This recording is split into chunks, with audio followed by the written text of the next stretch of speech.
Chapter 4 From the Diary of Anne Frank. Before you read,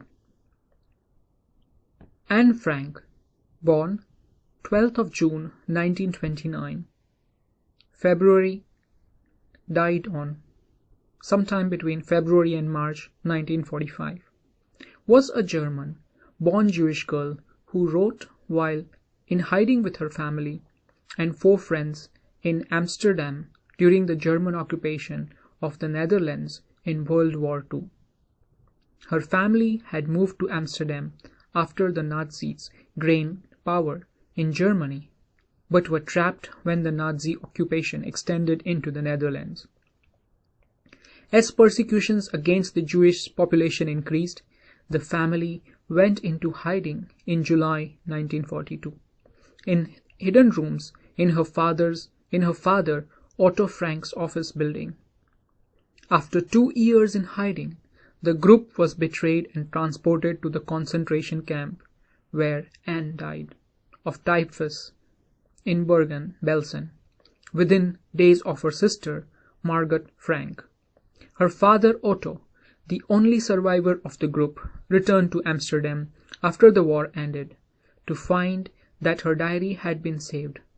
Convinced that it was a unique record, he took the action to have it published in English under the name The Diary of a Young Girl.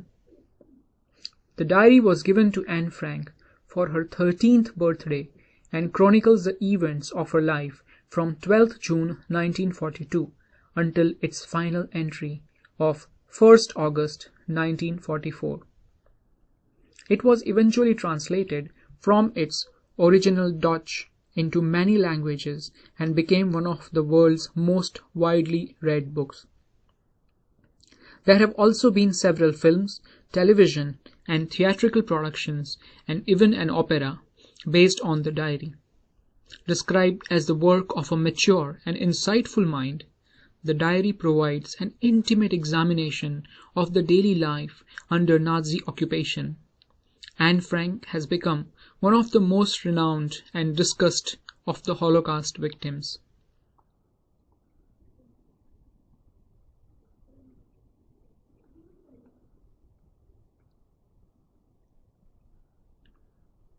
Writing in a diary is a really strange experience for someone like me.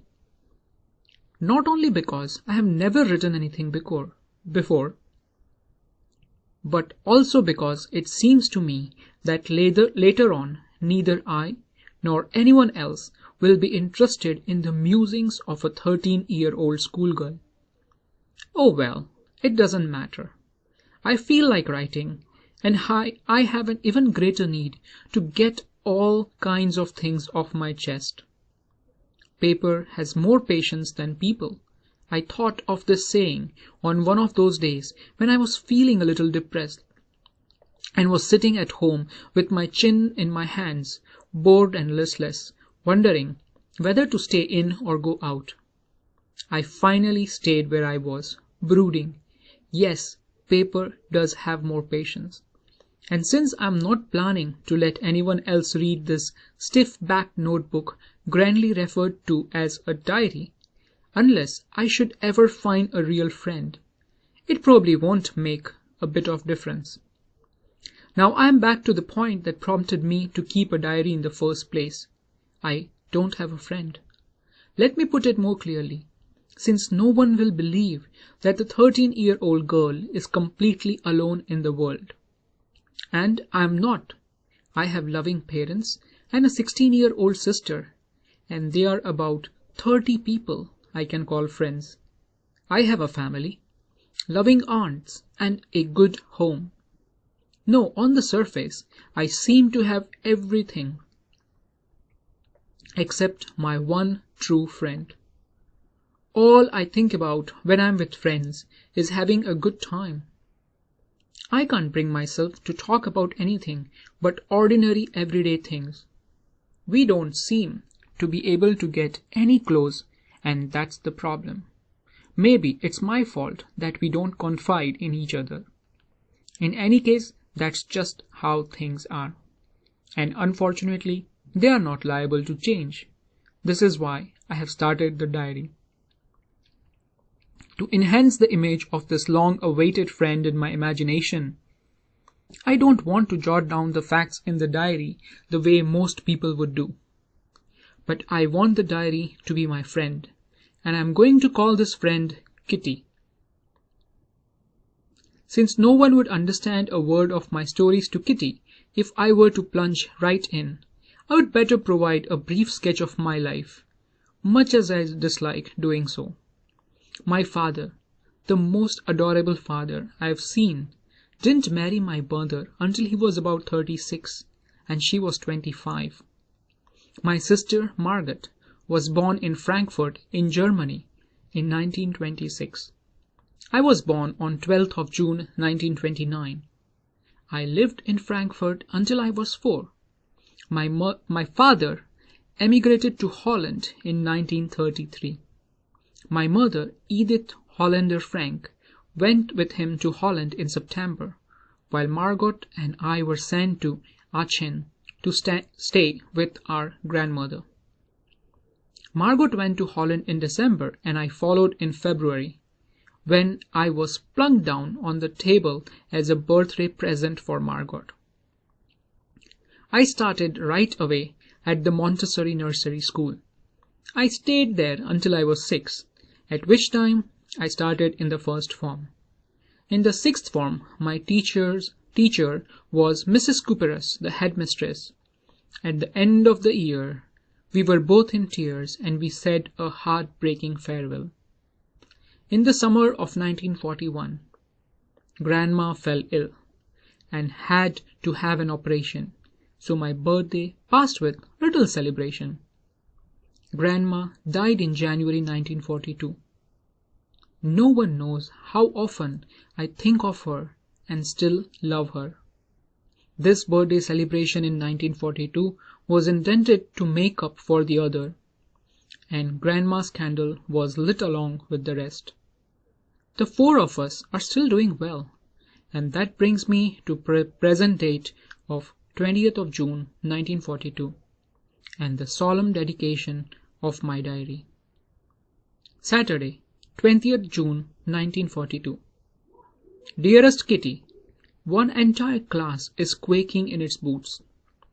The reason, of course, is the forthcoming meeting in which the teachers decide who will move up to the next form and who will be kept back.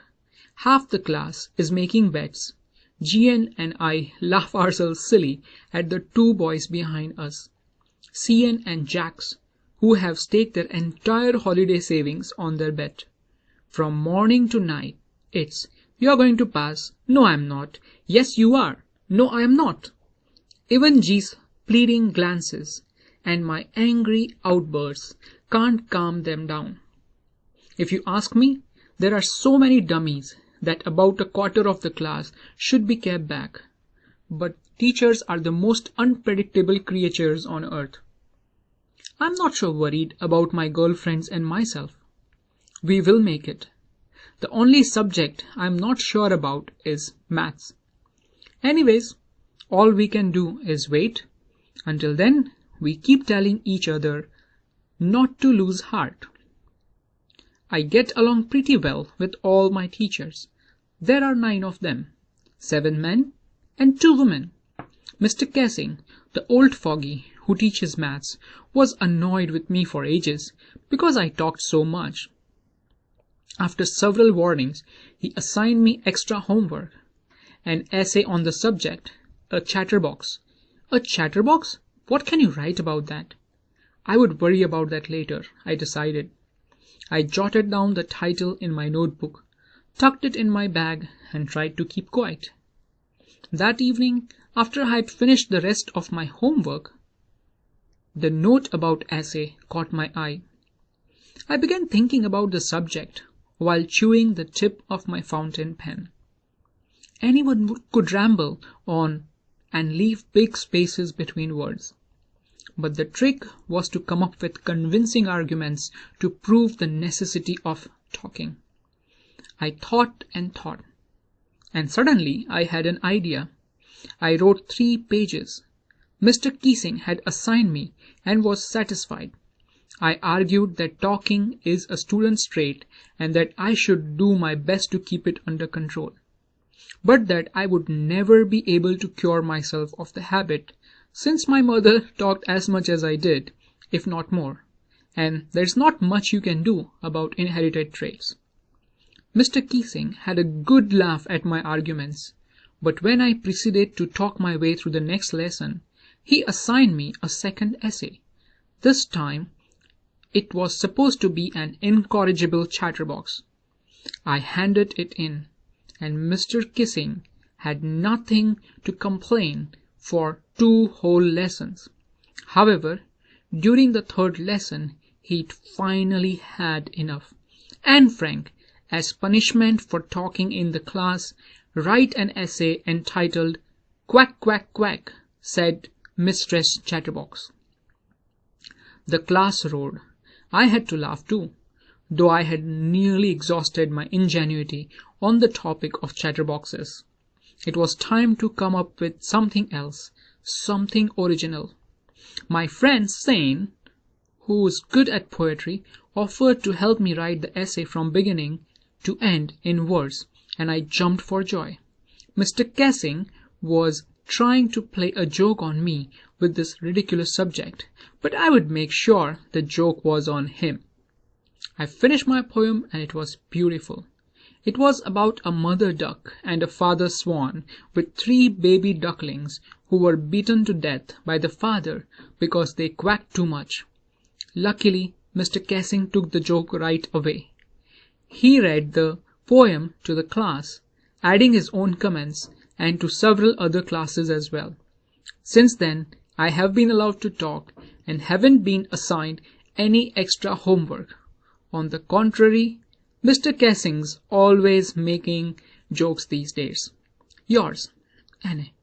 Extracted from the diary of a young girl with slight adaptation.